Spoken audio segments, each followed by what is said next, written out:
Petit geste, grande conséquence, c'est le slogan de la nouvelle campagne de communication lancée par la ville de Dijon.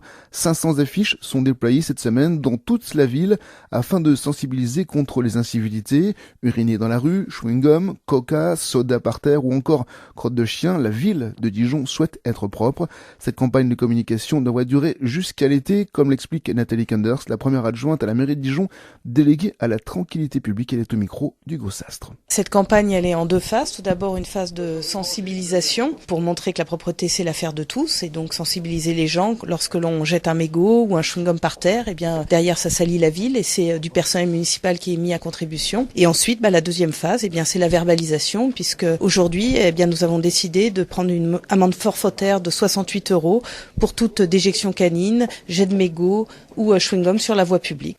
Et pour s'assurer que les Dijonnais ne commettent pas trop d'incivilités, la Brigade Verte est présente depuis 2012, mais la réaction des personnes interpellées n'est pas toujours bienveillante, comme l'explique Céline Brisset.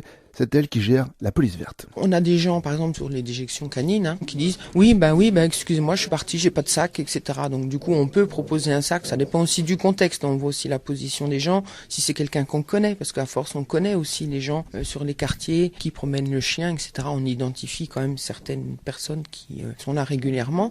Et puis à côté de ça, d'autres disent non, moi je ramasserai pas. Il y a des gens qui sont payés pour ça, donc moi je ne ramasse pas. Donc clairement, c'est en gros, je paye mes impôts, j'ai pas à ramasser, quoi.